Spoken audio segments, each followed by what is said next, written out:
난민 생활하던 어떤 아이가 있었어요. 근데 이 아이는 너무 가난해서 자기의 삶을 비관하고 항상 힘들게 살았습니다. 나이가 8살 정도 된 아이예요. 근데 어느 날 여전히 똑같이 가족 모두가 일하고 있는 가운데 세계 최고의 강대국 왕이 그 나라에 들어온 겁니다. 그 나라에 방문을 했는데 마침 이 아이를 보더니 아무런 조건 없이 갑자기 이 아이를 입양하겠다고 말한 거예요. 그리고 이렇게 말합니다. 아이야, 너는 내가 보니 모든 면에서 가장 훌륭한 내 뒤를 이을 최고의 왕이 될 거다. 이 아이는 이 얘기를 듣고도 당연히 믿지 않았어요. 자기의 처지가 얼마나 비참하고 얼마나 지금 말도 안 되는 얘기를 하고 있는지. 왕이 된다고? 아니, 지금 하루 한 끼라도 제대로 먹었으면 좋겠는데 그게 말이 되는가? 이런 생각을 하면서 무시했습니다. 그런데 시간이 지나자 실제로 왕의 부하들이 와서 이 아이를 데리고 간 거예요.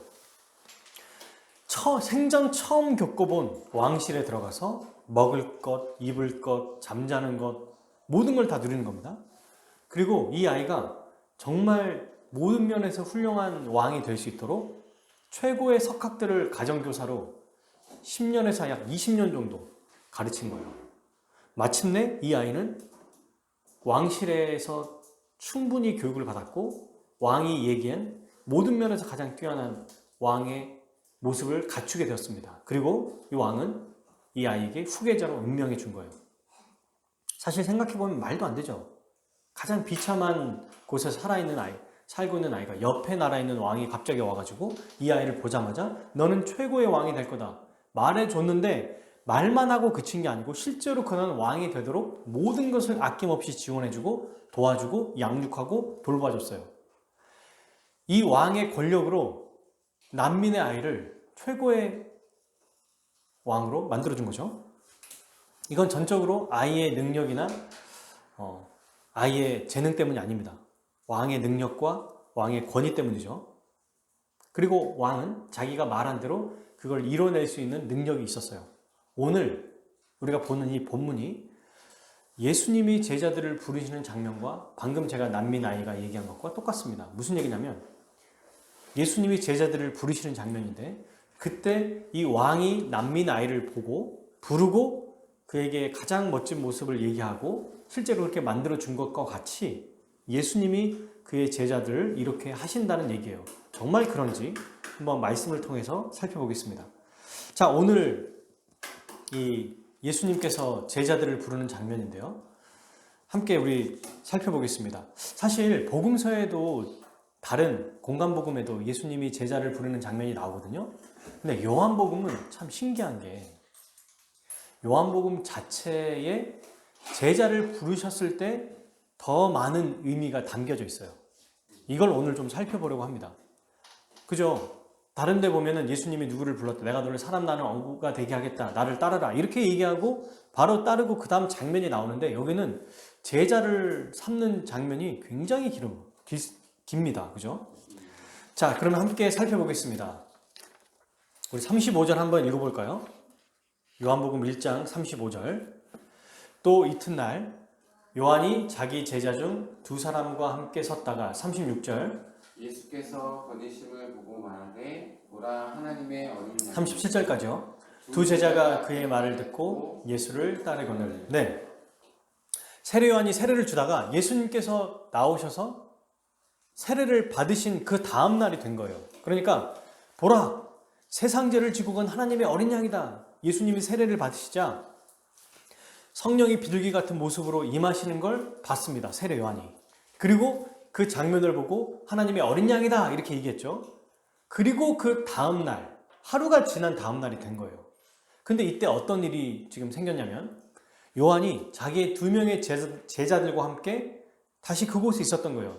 세례를 주는 곳, 물세례를 주는 곳에 있었던 거예요. 근데 여기에 예수님이 걸어가시는 것을 또 본 겁니다. 아니, 예수님은 왜 자꾸 나타나시는 걸까요? 관심을 끌려고 하시는 건가요? 지난번에도 이렇게 한번 쑥 나타나시고 또 이렇게 쑥 나타나시잖아요. 제자들을 부르시려고 나타난 거예요. 자, 근데 이제 요한이 또 다시 예수님을 보고 얘기합니다. 36절. 보라! 하나님의 어린 양이시다. 이렇게 얘기했어요. 그랬더니 요한의 말을 듣고 두 명의 제자가 예수님을 따라가 버립니다. 요한의 심정은 어떨까요? 기뻤을 겁니다. 왜? 요한은 철저히 자기가 예수님을 증언하는 자로서 왔다고 말했고 실제로 그렇게 사는 삶이었기 때문에 아주 기뻤을 거예요. 굳이 제자들이 있는 곳에서 예수님을 보고 하나님의 어린 양이라고 말한 이유가 있겠죠. 그 이유가 뭐예요? 바로 이분을 따라가라 이 얘기일 거라고 봅니다. 자, 그래서 이 두 명의 제자가 예수님을 보자마자 요한의 이야기를 듣고 예수님을 따라가기 시작한 거예요. 근데 이 두 명의 제자가 누굴까요? 한 명은 안드레라는 사람이에요. 40절을 보세요. 요한의 말을 듣고 예수를 따르는 두 사람 중에 하나는 시몬 베드로의 형제, 동생이에요. 시몬의 아들, 동생 안드레입니다. 근데 또 한 명은 누굴까요? 다른 복음서에 보면 먼저 예수님이 제자를 부르는 사람들 중에 한 명이 나오는데 여기에는 그 이름이 안 나와요. 누구? 네, 요한으로 추정해요. 진짜냐인지는 잘 몰라요. 지금 이 요한복음을 쓴 사도 요한, 자기인 거예요, 자기. 이 둘 중에 한 명이. 그러니까 사도 요한은 원래 자기와 이름이 똑같은 동명이인 세례 요한의 제자였던 거죠. 그런데 이름이 똑같은 게 싫었을까요? 어쨌든 예수님을 보자마자 그를 따라갔습니다. 근데 이들이 말하는 게 참 독특해요. 38절. 예수님을 따르니까 예수님이 돌이켜요. 딱 돌아보고 계속 따라오니까 무엇을 구하느냐? 너 왜 나를 따라오느냐? 이렇게 물어봅니다. 그랬더니 이들이 어떻게 대답합니까? 이르되 랍비여. 랍비는 번역하면 선생이라고 하죠. 주님이라고 말 안 해요. 이때도. 랍비여. 선생님 어디 계시오니까? 아니 이게 무슨 뜬금없는 말입니까? 너 뭘 구하는 거야? 왜 따라오는 거야? 선생님 어디에 계십니까? 뭐야 여기 있잖아 지금. 뭘 어디 있어? 나 지금 여기 있는데? 이렇게 말할 수 있잖아요. 그런 의미가 아니고 어디에 머물고 계십니까? 라는 이야기입니다. 왜? 예수님을 따라가야 되니까 그분이 거하는 숙소가 어딘지를 알고 싶은 거예요. 그래서 예수님이 뭘 구하니? 라고 했을 때 안드레와 요한은 선생님과 함께 있고 싶습니다. 이 대답을 한 겁니다. 그리고 39절 예수님이 뭐라고 하세요? 와서 보라. 네, 와서 봐라 직접. 그렇게 얘기하시고 그들이 실제로 보세요. 39절에 가서 계신 데를 보고, 그죠? 어디 계십니까? 라고 할 때 와서 보라고 하니까 실제로 예수님이 계신 곳을 보고 거기에 함께 거했습니다. 함께 거하니 라고 나오죠. 여러분 여기에 예수님이 제자를 부를 때 나타나는 중요한 특징이 있어요. 먼저는 그분이 부르실 때 따른다는 건데 따르기만 하는 게 아니고 따르기 위해서 뭐 합니까? 거합니다. 머물러요. 예수님과 함께 계신다는 거예요. 이게 바로 예수님의 제자의 아주 중요한 특징입니다. 자, 이제 이렇게 예수님의 제자가 된 안드레가 가만히 있을 수 없죠. 형 시몬에게 막 이제 급하게 아마 달려갔을 거예요. 그리고 41절 읽어볼까요? 그가 먼저 자기의 형제 시몬을 찾아 말하되 우리가 메시아를 만났다 하고 메시아는 번역하면 그리스도라. 데리고 예수께로 오니 예수께서 보시고 이르시되 내가 요한의 아들 시몬이니 장차 게바라 하리라 하시니라. 게바는 번역하면 베드로라. 네, 안드레가 그의 형에게 막 주체할 수 없었나 봐요. 우리가 메시아를 만났다. 우리가 그리스도를 만났어 라고 얘기했더니 깜짝 놀랍니다. 깜짝 놀랐겠죠. 놀란 표현은 안 나와요 여기에. 그런데 이 얘기를 듣고 데리고 갑니다. 예수님께로. 왜? 예수님이 거하는 곳에 머물었잖아요. 안드레도. 그러니까 다시 데리고 오는 거예요. 예수님 우리 형도 좀 받아주세요. 이런 마음이겠죠. 데리고 왔어요. 그랬더니 예수님께서 시몬을 보시고 또 그를 제자로 삼아주세요. 자, 여기에 예수님이 베드로를 보고 요한의 아들 시몬이라고 하잖아요. 근데 이 요한도 누구냐면 실제로 베드로의 아버지를 말하는 게 아니고 세례 요한을 얘기합니다. 요한의 아들 세례 요한의 제자인 거예요. 그렇게 또 추정하기도 해요. 바요나 시모나 다른 본문에 이렇게 나오거든요. 그래서 요한의 제자 시모나 이런 뜻이에요. 이제는 베드로도 예수님의 제자가 된 거죠. 그러니까 왜 이렇게 관심이 많았느냐? 세례 요한을 따라서 그렇게 열정이 있었어요. 메시아를 찾고 싶고 보고 싶은 열정. 그러니까 그의 제자가 된 겁니다. 광야에 외치는 자의 소리의 제자가 된 거예요. 근데 진짜로 자기 두 형제가 세례 요한의 제자였는데 요한이 말한 그 메시아를 만났으니 당연히 형을 찾아가지 않았겠습니까? 그냥 어부일만 하면 굳이 형을 찾아갈 이유가 없어요. 그런데 신앙에도 열심히 있었던 겁니다. 단지 그는 이제 어부였던 거죠. 자, 예수님께서 제자를 부르시는 일은 계속됩니다. 또 그 다음날, 여러분 성경에 보면 이튿날이 많이 나와요. 그죠? 29절, 35절, 43절 급박하게 매일매일 지금 어떤 일이 일어나고 있는 것을 설명하고 있습니다. 이튿날 예수께서 갈릴리로 나가려 하시다가 빌립을 만나요. 빌립이라는 사람을 만나고 또 뭐라고 하세요? 나를 따르라. 그랬더니 빌립도 제자가 됩니다.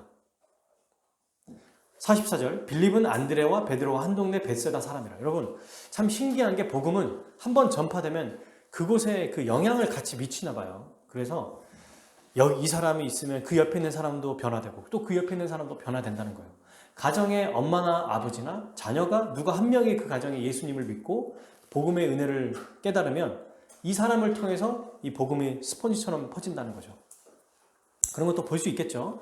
자, 어쨌든 44절에 빌립이 이제 안드레와 함께 세 사람인데 빌립은 또 가만히 있을 수 없어요. 나다나엘을 찾아갑니다. 우리 나다나엘 익숙한 이름이죠. 그래서 이제 나다나엘을 찾아가서 뭐라고 또 얘기하냐면 모세가 율법에 기록하였고, 읽어볼까요? 45절 여러 선지자가 기록한 그 일을 우리가 만났으니 요셉의 아들 나사렛 예수니라. 좀 더 분명하게 얘기해요. 빌립은 나다나엘에게. 왜? 이 정도의 학식이 있는 친구예요. 이 정도의 지적인 이 호기심이 있는 친구입니다. 구약에 대해서. 그냥 우리가 메시아 만났다 이렇게만 얘기했잖아요. 41절에 형제 안드레는 시몬에게. 근데 빌립은 나다나엘에게 뭐라고 말합니까? 모세가 율법에 기록하였고 여러 선지자가 기록한 그 일. 그러니까 굉장히 논리적이고 치밀하게 설명한 거예요. 어떤 사람인지 대략 좀 알겠죠, 나다나엘이. 여기서 또 우리가 발견할 수 있는 게 뭘까요? 복음은 전하지 않을 수 없다는 거예요. 그냥 안드레도 튀어나가고 빌립도 튀어나가고 내가 아는 사람에게 막 전할 수 없을까? 이렇게 혈안이 된 겁니다. 이 복음의 능력인 거죠. 그래서 그 사람을 만났다. 바로 요셉의 아들이다. 이렇게 얘기합니다. 사실 나다나엘은 부정적이었어요. 근데 이제 예수님을 만나고 실제로 예수님을 그리스도로 믿게 됐습니다. 자, 이제 뒤에는 좀 더 우리가 구체적으로 살펴볼 텐데 정리해보면 이렇습니다. 지금 5명의 사람들이 나와요. 근데 어떻게 이 사람들이 제자가 될 수 있었을까요? 이들이 예수님을 찾아온 적이 있습니까? 누가 찾아왔어요? 맞아. 예수님이 제자를 부르세요. 그분의 주권, 그분의 권위, 그분의 능력으로. 근데 신기한 게 저는 요한복음을 보고 예수님이 얼마나 따뜻한 분이고 또 정말 섬세한 분인지 알게 됐어요. 왜냐하면 다른 복음서에 보면 나를 따르라 이렇게만 얘기하시는 걸로 뭔가 멋지고 남성적인 이미지 같이 이렇게 나오는데 여기를 보면은 각 사람마다 다 다르게 부르세요. 다 달라요, 방법이. 어떤 사람에게는 무엇을 구하느냐라고 물어보고 그러면서 와서 보라고 얘기하고요. 또 어떤 사람에게는 그 사람에 대해서 이야기해주고 또 어떤 사람과는 대화를 통해서 이야기해주고. 그러니까 방법이 여러 가지인데 어쨌든 제자가 되게 하는 방법은 어떻습니까? 예수님에 대해서 듣거나 또는 그분을 직접 보거나 그분을 만난 자가 제자가 된다는 것을 알 수 있어요. 방법은 다 달라요. 근데 그 사람의 특징에 맞게 예수님이 만나신 방법, 듣게 하신 방법은 다 다른데 공통적인 건 뭡니까? 그리스도에 대해서 듣고 보고 만나는 것. 그랬을 때 어떤 일이 벌어져요? 예수님을 따르고 그분과 함께 머물며 살아가게 되는 겁니다. 여러분, 지금도 예수님은 그분의 백성을 부르세요. 지금도. 택한 자들에게 어떻게 자기에 대해서 듣게 하고 또 직접 보게 하고 어떻게 만나주실까요? 지금은. 지금 살아계시지 않잖아요. 하나님 보좌 우편에 계시는데 어떻게 지금 예수님을 우리가 들을 수 있고 볼 수 있고 만날 수 있죠? 맞습니다. 성경, 말씀을 통해서 예수님에 대해서 듣고요. 또 예수님에 대해서 직접 보고 있잖아요. 지금 예수님이 어떤 일을 하셨는지. 근데 어떻게 만나냐? 성경을 통해서 성령님이 우리를 만나주시는 거예요. 그래서 제자가 되는 겁니다. 이 방법은 똑같아요. 그 예수님을 만나면 어떤 일이 벌어져요? 그분 안에 거하고 싶어요. 그리스도 안에서. 교회 안에서 계속 살고 싶은 거예요. 믿음 안에 믿음 생활을 하고 싶은 겁니다. 그리고 말씀대로 순종하며 살고 싶은 마음이 생겨요. 근데 실제로 이 마음이 생기지만 이 마음이 생기게 하는 것도 성령께서 하시는 거고 또 이 마음을 먹고 살게 하시는 것도 우리 주님이 하시는 거죠. 자, 그러므로 세 가지를 제가 오늘 말씀드릴 거예요. 첫째는 예수님은 지금도 성경을 통해서 자기를 보게 하시고 또 자신에 대해서 듣게 하시고 만나주심으로 그의 백성을 부르십니다. 이게 첫 번째예요. 다른 방법이 없어요. 우리가 찾아갈 수도 없고 내가 제자 되겠다고 돈을 싸들고 가도 안 돼요. 이건 하나님의 전적인 은혜와 주권입니다. 근데 제자가 되는 방법은 예수님에 대해서 듣거나 그러니까 복음이 너무 중요한 거예요. 빌립이나 또 누구죠? 여기 안드레가 어떻게 찾아갔어요? 예수님을 보고 그분에 대해서 전했습니다. 안드레와 이 사도 요한은 어떻게 제자가 됐어요? 세례 요한이 보라 하나님의 어린 양이다 라고 말하면서 들었죠. 예수님에 대해서. 그리고 직접 봤죠. 그리고 가서 예수님을 만나고 그분의 말씀을 들었어요. 방법은 다 달라도 반드시 세 가지 중에 하나가 포함돼요. 그러니까 오늘날 우리도 하나님의 백성을 삼게 하는 것은 말씀, 성경 외에는 그리스도를 만나게 하는 방법이 없다는 것을 기억해야 됩니다. 그리고 이 말씀을 통해서 예수님을 따르고 살아갈 수 있게 되는 거죠. 자, 근데 저는 여기서 이 말씀에서 참 독특한 걸 두 가지를 더 찾아냈거든요. 예수님이 일방적으로 제자를 부르시는 것 자체가 굉장히 놀라운 일인데 그걸로 그치지 않습니다. 오늘 여기서 그러므로 사랑하는 여러분 말씀을 통해서 예수님을 보고 듣고 성령님을 통하여 만나서 예수님 만나서 제자로 살아갑시다. 그리스도 안에 거합시다. 머물며 따라갑시다. 이렇게 끝낼 수도 있잖아요. 이게 보통 복음서에 대한 이야기예요. 우리가 제자가 될 수 없다. 예수님이 우리를 선택하신 거다. 얼마나 감사하냐. 그리고 그분을 계속 그분 안에 머물고 따르기 위해서는 성경을 통해서 계속 말씀을 배워야 된다. 이렇게 끝나면 되는데 예수님은 요한복음을 통해서 자기가 택한 제자들에게 어떤 은혜를 베푸셨는지를 더 설명해요. 자, 계속 볼게요. 둘째, 여기 한번 읽어봅시다. 42절 읽어볼게요. 데리고 예수께로 오니 지금 이 시몬을 얘기하는 거죠. 예수께서 보시고 이르시되 읽어볼까요? 내가 요한의 아들 시몬이니 장차 게바라 하리라 하시니라. 게바는 번역하면 베드로라. 우리가 알고 있는 베드로는 여러분 이름이 아니에요. 별명, 명칭이에요. 도산, 안창호 있죠. 그러니까 도산이라고 부르는 거와 똑같아요. 지금 우리가 이름으로 부르지 않습니다. 예수님이 장차 너를 게바라고 부르라. 그러니까 그게 이름이 돼버린 거예요. 태어날 때부터는 시몬이라는 이름이 있었어요. 근데 베드로라는 이름으로 굳혀졌습니다. 베드로는 페트로스라고 해서 돌이라는 뜻이에요. 반석, 돌덩이. 돌덩이가 어때요? 너 머리가 돌이야. 이런 의미로 쓰는 게 아니에요. 지금 우리가 그런 말을 쓰는 거지만 돌은 묵직하죠. 움직이지 않아요. 단단하죠. 그러니까 원래 베드로는 어떤 사람이냐면 성격이 급하고 막 흥분 잘하고 정신없고 정말 충동적인 사람이에요. 분노하고 막 갑자기 확 해서 말고의 귀를 잘랐다가 막 의협심이 막 생겼다가 또 자기의 신변의 위협을 통해서 금방 또 예수님이 고난당하는 곳에서 쪼그려 앉아가지고 여종에게도 예수님을 부인하는 굉장히 충동적이고 겁도 많고 연약한 자였습니다. 그런데 그를 보고 예수님이 뭐라고 하세요? 너를 게바라니라 하면서 이때부터 그냥 게바라고 불러요. 여러분 아예 그냥 게바라고 부르세요. 게바라고 부릅니다. 이게 무슨 말입니까? 예수님은 지금 그 사람의 약점을 보지 않고 앞으로 미래에 변하게 될 영광스러운 그 모습으로 보고 계신다는 거예요. 자기가 부른 제자를 그냥 계속 내버려 두지 않고 현재 연약한 모습으로 우리를 보지 않습니다. 저는 이게 너무 놀라웠어요. 너무 신기하지 않습니까? 와, 넌 왜 이렇게 성격이 급하냐? 넌 왜 이렇게 안절부절 못하냐? 넌 이렇게 충동적이냐? 이렇게 보지 않고요. 미래에 충성적이고 우직한 베드로가 될 것을 보시죠. 왜? 그분은 신이니까 다 아시잖아요. 그걸 보시고 그렇게 지금부터 부르시는 거예요. 아예. 너무 신기하죠? 실제로 베드로는 성령님을 받아서 완전히 다른 사람이 됐습니다. 그죠? 너무 이스라엘, 예루살렘의 총회에서 가장 핵심적인 인물이 됐어요. 우리로 말하면 총회장급의 대단한 인물이 된 겁니다. 여러분 생각해 보세요. 어부예요, 어부. 율법학자가 아닙니다. 바리새인도 아니에요. 출신도 그렇게 막 좋은 출신이 아닙니다. 근데 예루살렘 전체의 총 회장급의 가장 훌륭한 사도 중 아닙니까? 그렇게 만드셨어요, 주님이. 자, 그러면 나다나엘을 한번 봅시다. 나다나엘은 예수님을 만나기 전에 빌립의 말을 듣고 어떻게 판단했는지 한번 읽어볼까요? 45절, 46절. 빌립이 나다나엘을 찾아 이르되 얼마나 기뻤겠습니까? 얘도 지금 빌립이 나다나엘을 이렇게 찾아가서 말한 이유 뭐예요?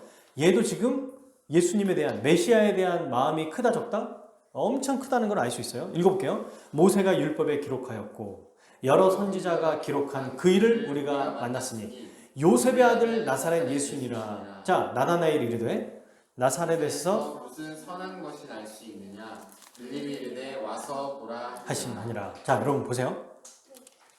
뭐라고 지금 예수님을 만나기 전에 어떻게 표현해요? 나다나엘이?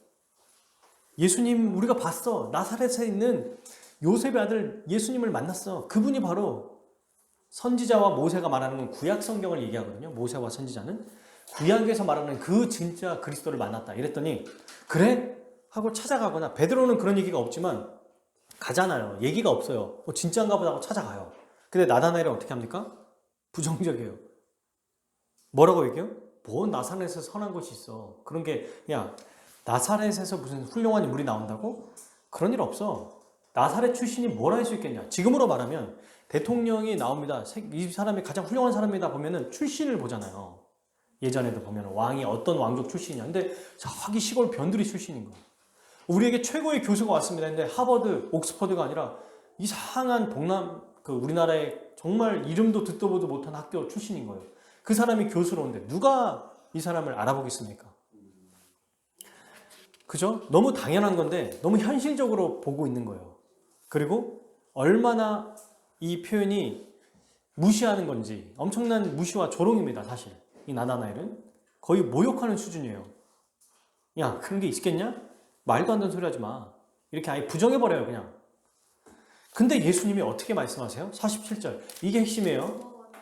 예수께서 나다나엘에게 자기에게 오는 것을 보시고 그를 가리켜 이르시되. 자, 여기서 잠깐. 만약에 예수님이 이 사실을 빌립과 나다나엘이 했던 얘기를 알아요, 몰라요? 몰라요. 예, 지금은 모르죠. 근데 예수님은 아실까요, 모르실까요? 아시죠? 아실 수 있어요. 이 자리에는 없지만 완전하신 전능한 분이니까 속은 게 아니에요. 알아요. 그래서 우리 같으면 어떻게 다짜고짜 만나자마자 야, 너 어제 나 부정했지? 한번 혼나봐야겠다. 너 이렇게 사람 이렇게 삐딱하냐?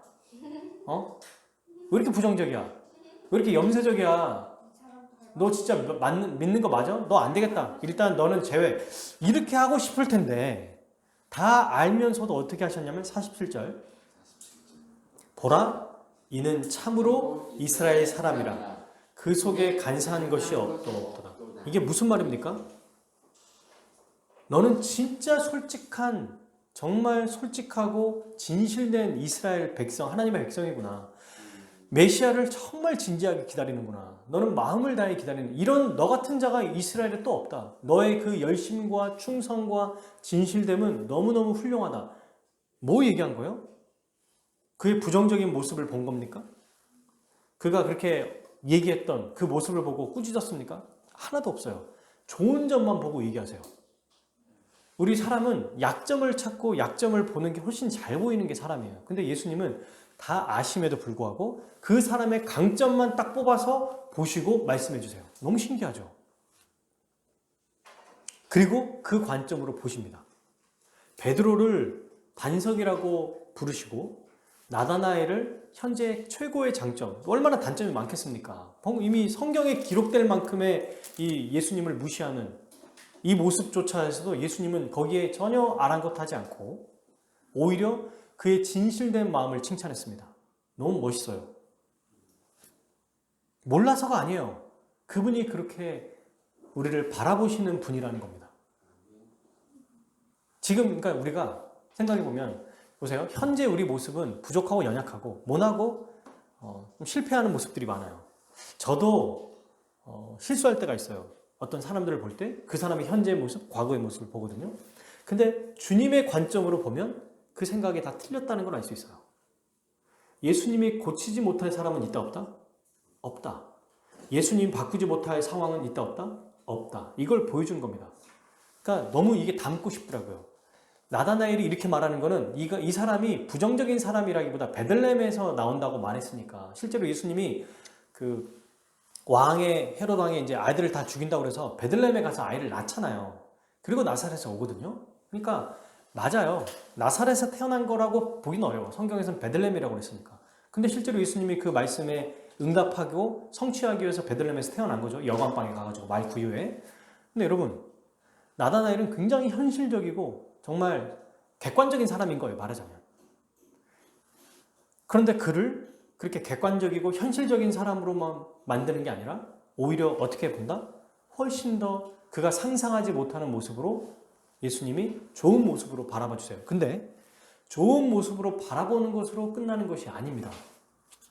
그냥 넌 참 괜찮다 이렇게 말씀하시는 게 아니고 실제로 그분이 보신 그대로 예수님이 만족하신 그 모습으로 자라가게 하시고 이끌어 주시고 만들어 주세요. 이게 오늘 말씀의 핵심이에요.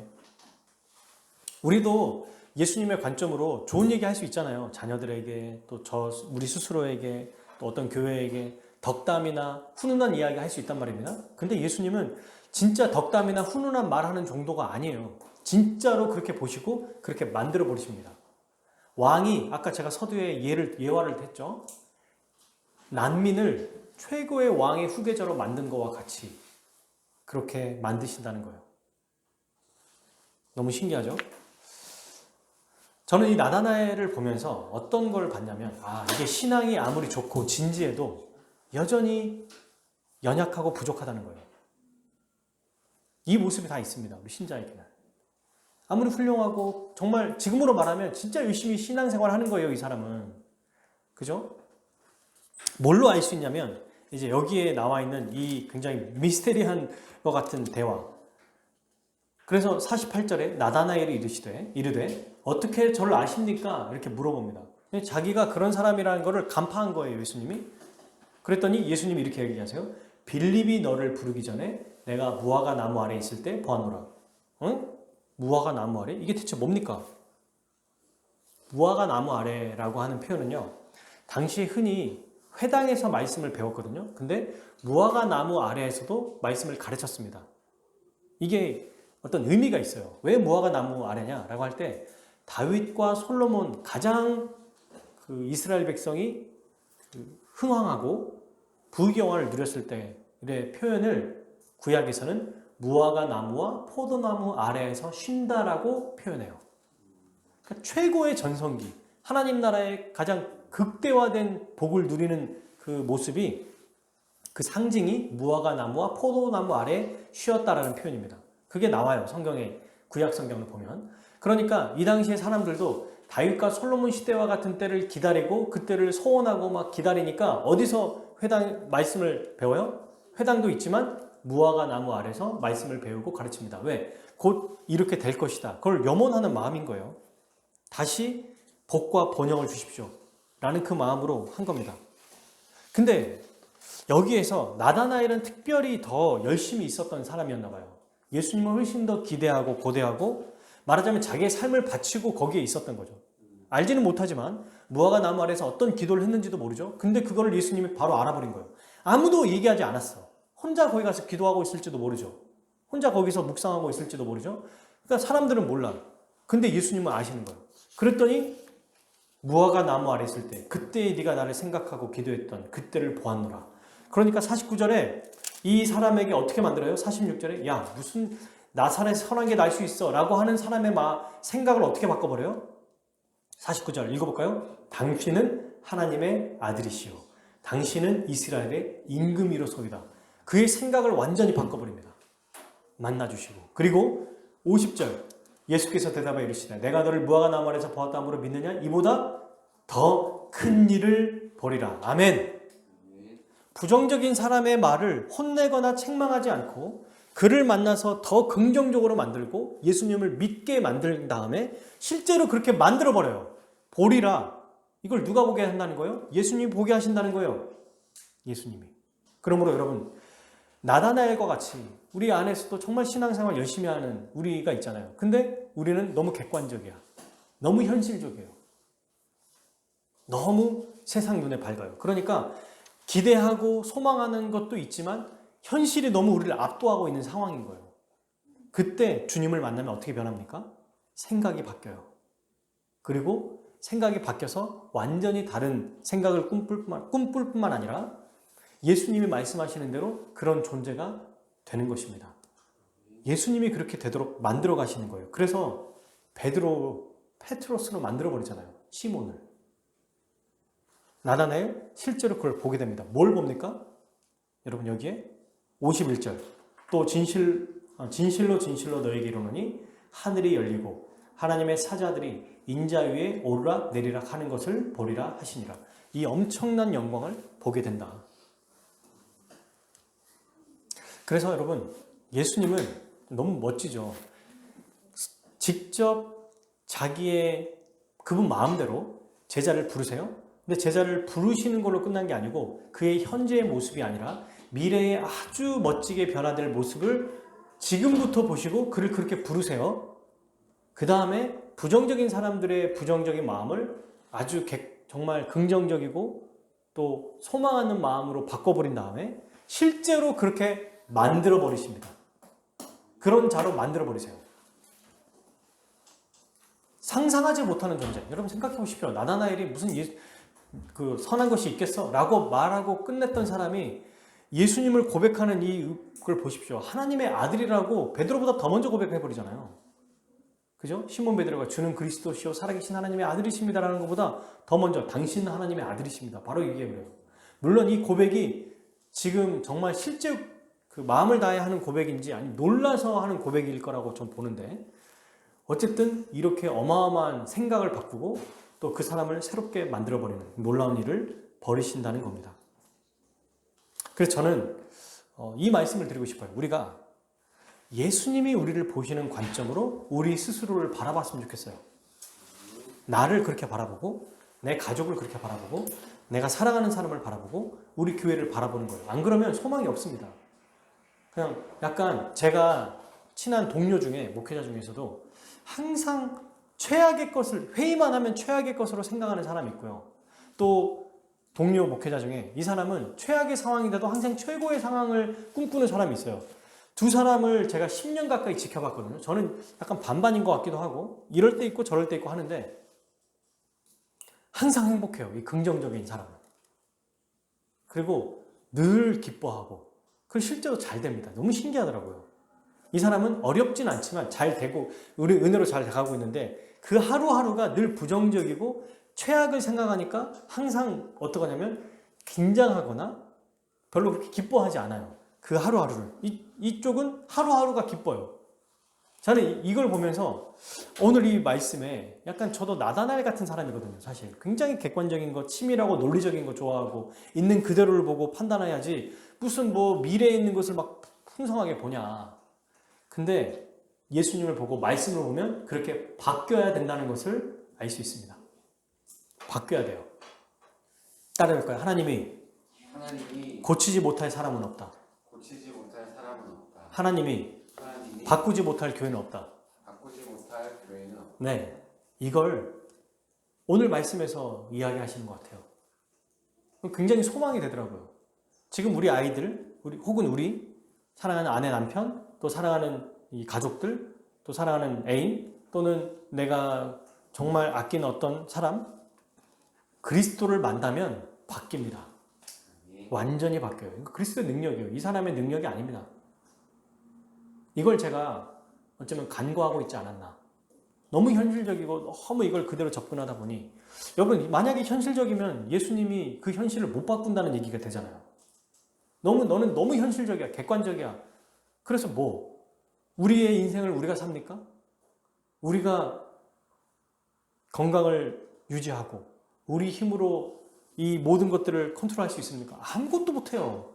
근데 상황 판단은 마치 세상의 그 원리에 의해서 이것밖에 안 되고 이 정도야 라고 말하면서 부정적으로 살아가는 것. 이것은 올바른 모습이 아닌 것 같아요. 올바른 모습이 아니죠. 우리 예수님이 우리를 보시는 것과 같이 그분의 관점으로 소망했으면 좋겠습니다. 그래서 먼저는 나 스스로를 그렇게 좀 보세요. 왜 스스로 자괴감이 있고 왜 스스로를 자존감이 낮다고 생각하세요? 그러지 마십시오. 그리스도가 피로 우리를 사셨어요. 이것보다 더 값진 게 어디 있습니까?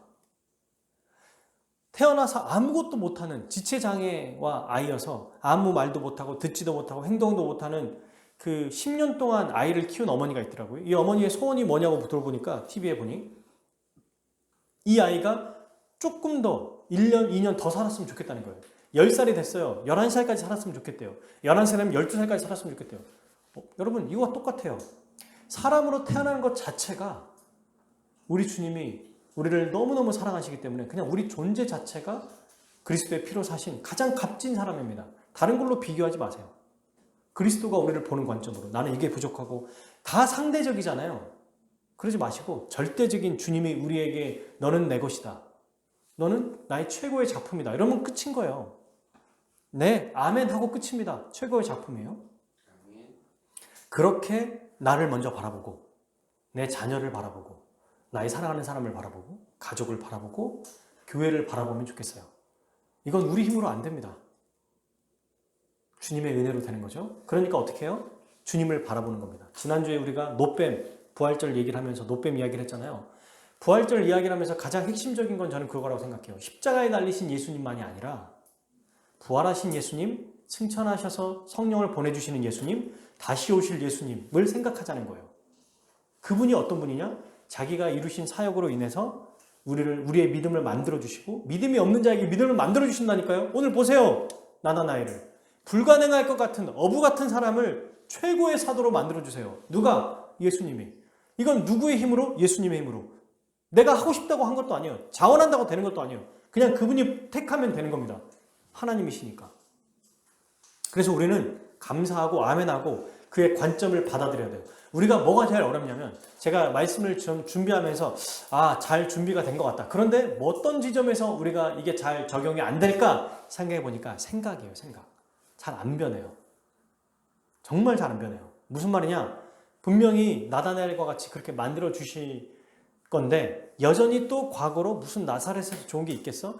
뭐 현실에서 아멘 주님이 우리를 이끌어 주시겠지만 지금 내일 또 일하고 또 어떤 부분들 어떤 것들은 또 누구를 만나고 이게 잘 될까? 또다시 현실적이라고 하면서 부정적으로 생각하게 될 수 있다는 거예요. 그래서 뭘 해야 되냐? 날마다 말씀을 생각하고 그리스도를 봐야 됩니다. 어떻게? 성경을 통해서 그리스도에 대해서 듣고 그분을 보고 그분을 만나야 돼요. 저는 이런 은혜가 우리 화목교회 모든 성도들에게 있었으면 좋겠습니다.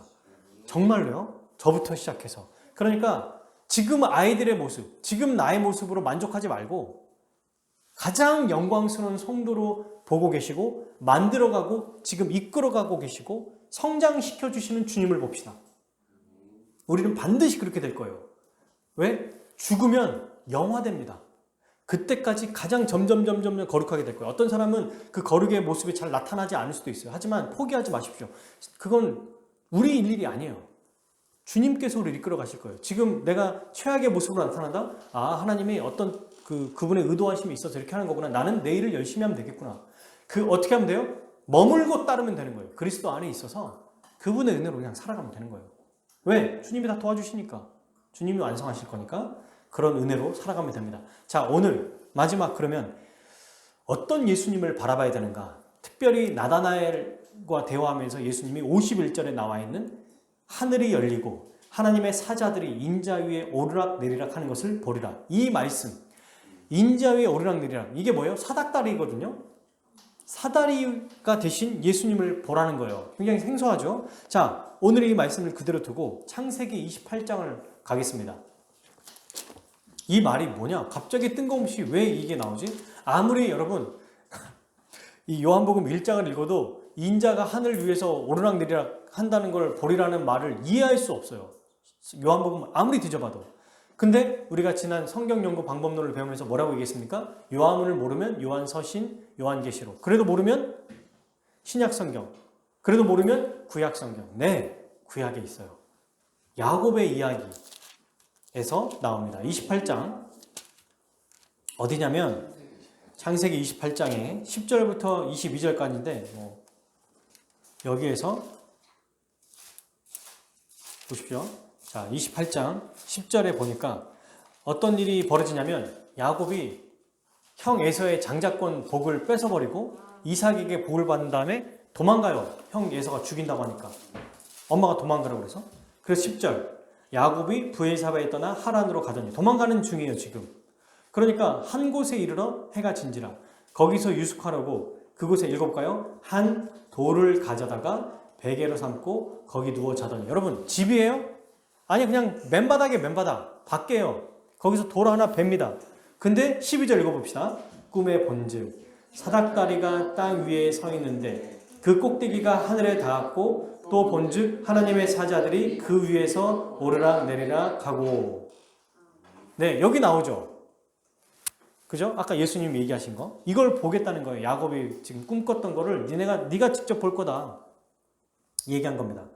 여기에서 예수님이 어떤 부분으로 설명하냐면 요한복음에는 안 나와 있지만 창세기 28장 12절에 보니까 사닥다리가 먼저 나오죠. 사다리 우리로 말하면 우리가 2층에서 뭐 페인트를 칠하거나 물건을 꺼낼 때 사다리 먼저 올려놓죠. 그리고 올라가잖아요. 그러니까 하나님의 사자 천사가 땅에서부터 하늘로 올라갈 때 사다리를 통해서 올라간다는 거예요. 이 사다리가 없으면 올라갈 수 있다 없다? 없다는 걸 설명하는 겁니다. 그러니까 예수님이 누구냐면 바로 내가 하늘의 사닥다리다, 이걸 지금 설명하는 거거든요. 사닥다리라고 설명하는 것. 그리고 이 표현에 사닥다리만이 뭔가 이제 사다리라고 할게요. 그냥 쉽게. 사다리가 예수님에 대한 이미지가 있어요. 근데 두 번째 이미지가 또 있습니다. 이 지금 환상에서 두 번째 이미지는 바로 베델이에요. 베델. 이 지금 여기서 누워 있는 곳이 베델. 자, 19절 한번 읽어볼까요? 18절부터 19절. 17절부터 시작. 이제 잠에서 깹니다. 이에 두려워하여 이르되 두렵도다. 이곳이여 이것은 다름이 아닌 하나님의 집이요 이는 하늘의 문이로다 하고 야곱이 아침에 일찍 일어나 베개로 삼았던 돌을 가져다가 기둥으로 세우고 그 위에 기름을 붓고 그곳 이름을 베델이라 하였더라. 이 성의 옛 이름은 루스더라. 여러분 베델 많이 들어봤죠? 베델이라는 뜻이 집, 하나님, 하나님의 집이란 뜻이에요.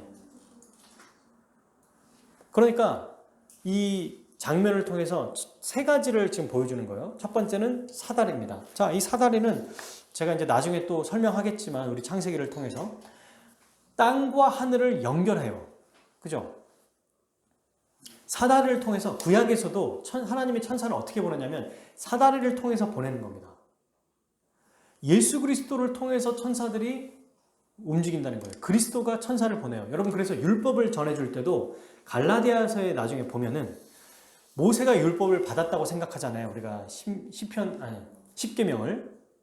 그죠? 근데 그러니까 사도행전에도 보면은 천사가 전해준 율법을 이라고 나오거든요. 히브리서도 보면. 그러니까 하나님이 직접 준 게 아니라 천사를 통해서 모세에게 주신 거구나. 근데 오늘 이 말씀을 보니까 뭐라고 되어 있습니까? 사닥다리를 통해서 천사가 내려왔다고 그래요. 그러면 가운데 또 누가 있어요? 하나님과 천사 사이에? 예수님이 계신다는 거예요. 정말 그럴까요? 한번 봅시다. 우리 갈라디아서. 몇 장이냐면 3장 19절이에요.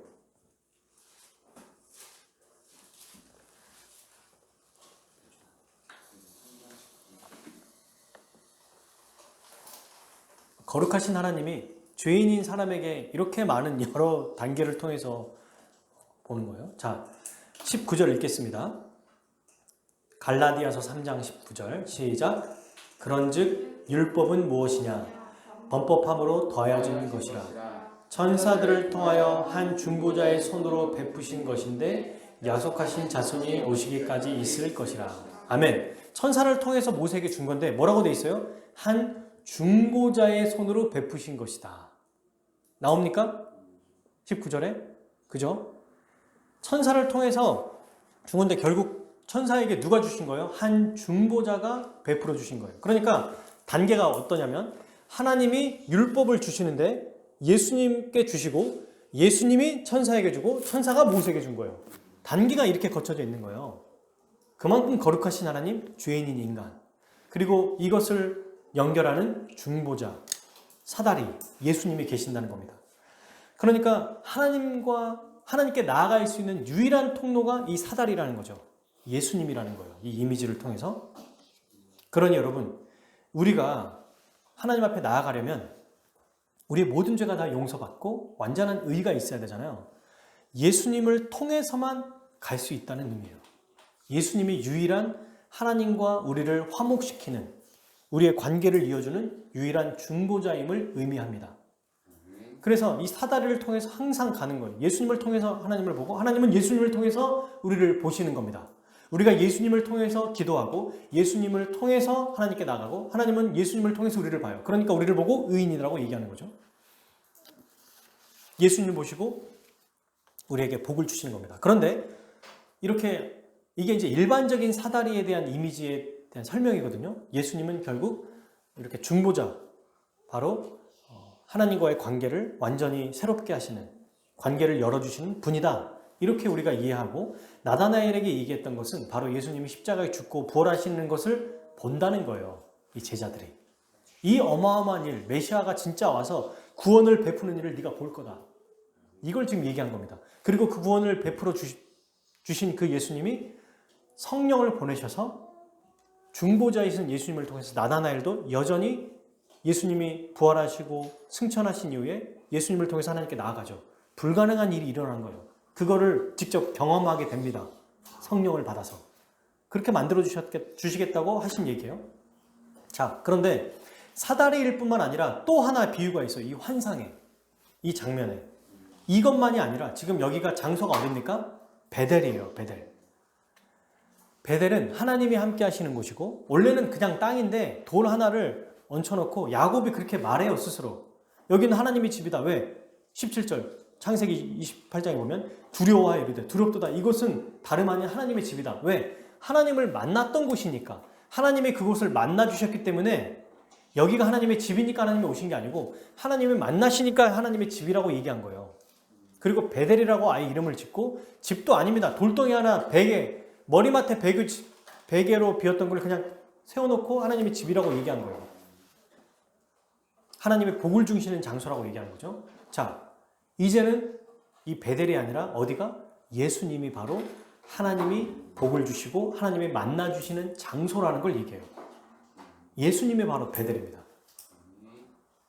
그래서 우리는 예수님이 바로 하나님의 말씀을 계시하는 장소예요. 예수님 자체가 베델이에요. 그 장소예요, 장소. 하나님의 말씀을 듣게 하시고 직접 알려주시고 그 말씀을 누리게 되는 장소입니다. 나중에 창세기 35장에 보면 야곱의 자녀들 시몬과 레위가 이제 그 한 남성 그 부족을 다 완전 멸절시켜 버리거든요. 그걸 듣고 야곱이 정신 차립니다. 그래서 다시 어디로 가는지 아세요? 35장. 창세기 35장에 한번 그냥 찾아만 볼게요. 34장 30절에 보면 34장 30절 읽어볼게요. 야곱이 시므온과 레위에게 이르되 너희가 내게 화를 끼쳐 나로 하여금 이 땅의 주민 곧 가나안 족속과 브리스 족속에게 악취를 내게 하였도다. 나는 수가 적은즉 그들이 모여 나를 치고 나를 죽이리니 그러면 나와 내 집이 멸망하리라. 자기 생각만 하고 있어요. 사실 이때만 해도. 뭐라고 말해요? 나는 수가 적으니 그들이 모여 나를 치고 나를 죽이리니 나와 내 집이 멸망하리라. 자녀들 걱정보다 지 죽을 거 걱정하고 있거든요. 그런데도 지금 죽을 상황에서, 왜냐하면 그 두 아들이 그 자기의 여동생이 어떤 몹쓸 짓을 당하니까 그렇게 했던 모든 남자들 부족을 다 죽여버린 거예요. 근데 이 한 부족이 죽어버리니까 나머지 부족들이 들고 일어날 거 아니냐. 이것들 봐라. 어디서 와가지고 우리 옆집 사람을 이렇게 혼내? 안 되겠다. 마을 사람들 다 모이세요 해서 이제는 우리를 죽일 거다 라고 생각해요. 지금 이 야곱이 정말 믿음 없는 사람으로 보여요. 자기만 생각해요. 이기적이에요. 그런데도 이에게는 어떤 믿음이 있었어요? 형 에서에게 죽임당했을 때, 죽임당하려고 도망 나왔을 때 누구를 만났어요? 하나님을 만났어요. 어디서? 베델이라는 곳에서. 그러니까 지금도 어떤 상황이에요?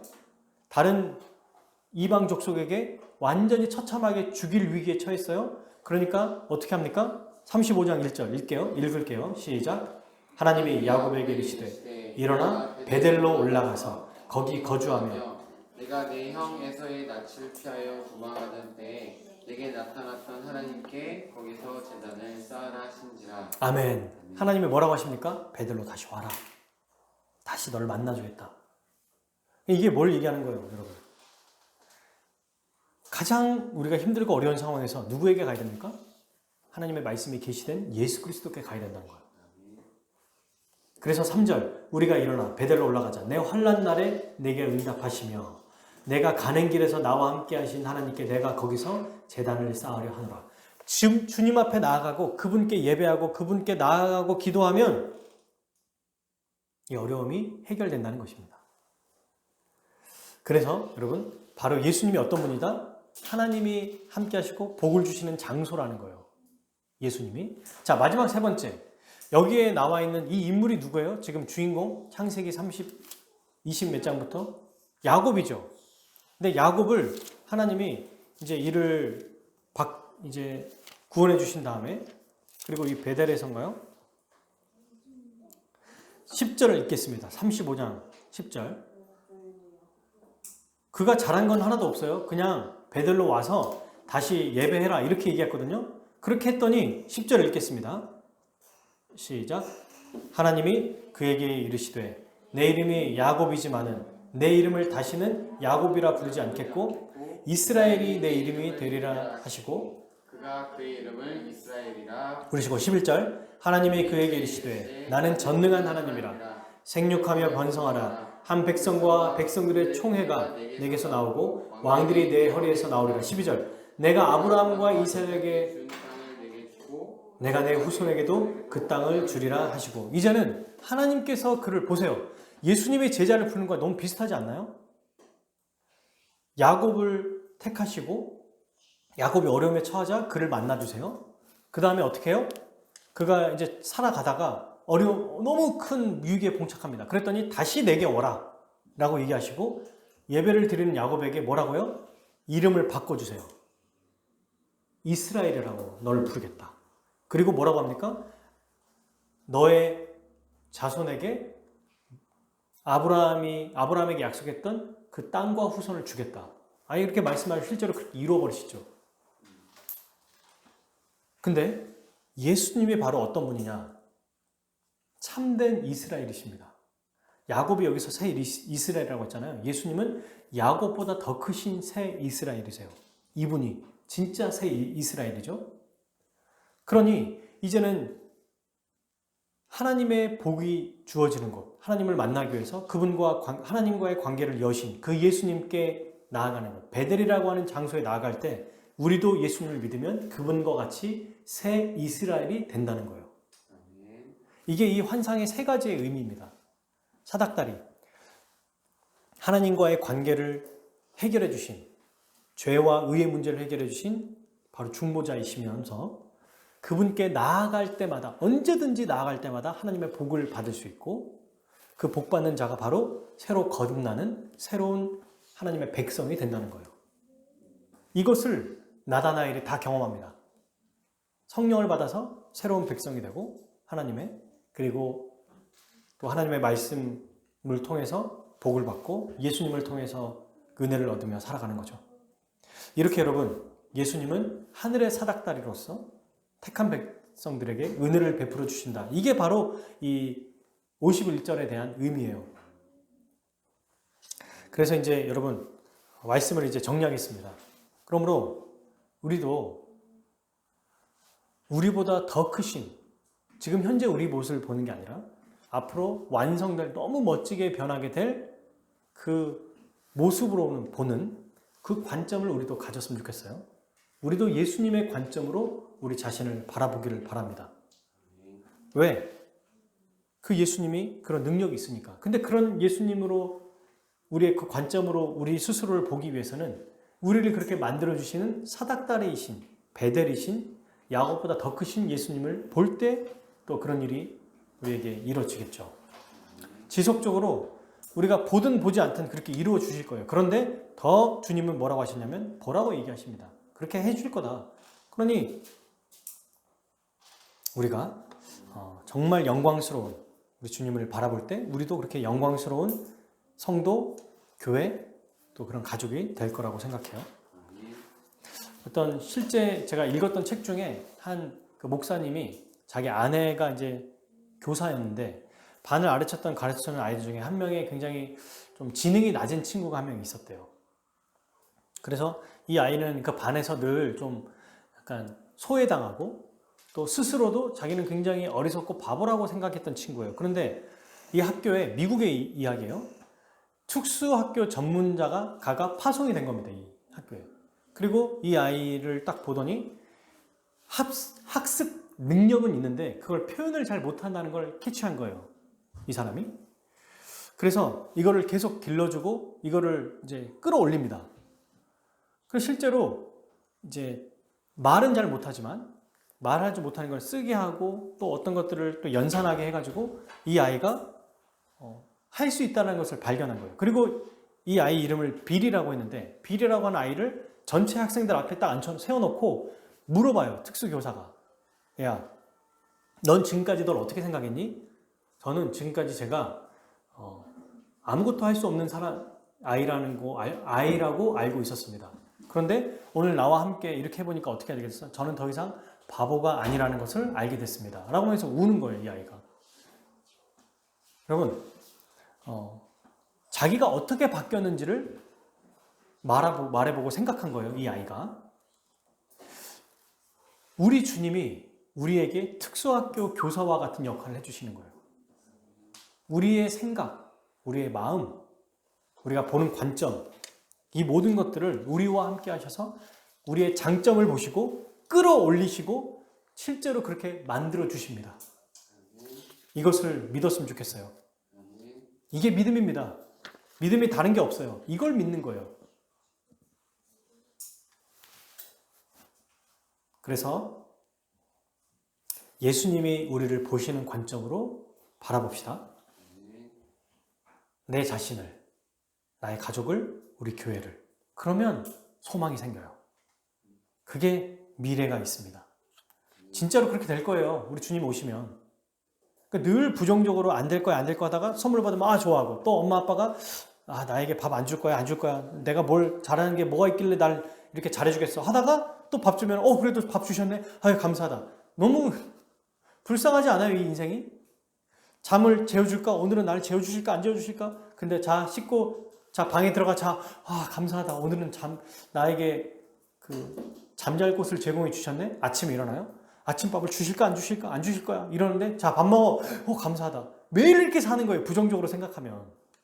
이미 주실 것을 믿고 그분의 관점으로 봐야 돼요. 그러려면 주님을 보면 됩니다. 사닥다리, 베델, 야곱, 새 야곱과 같은 그분을 보면 돼요. 우리 주님은 우리보다 더 강하십니다. 우리 주님은 못하실 일이 없어요.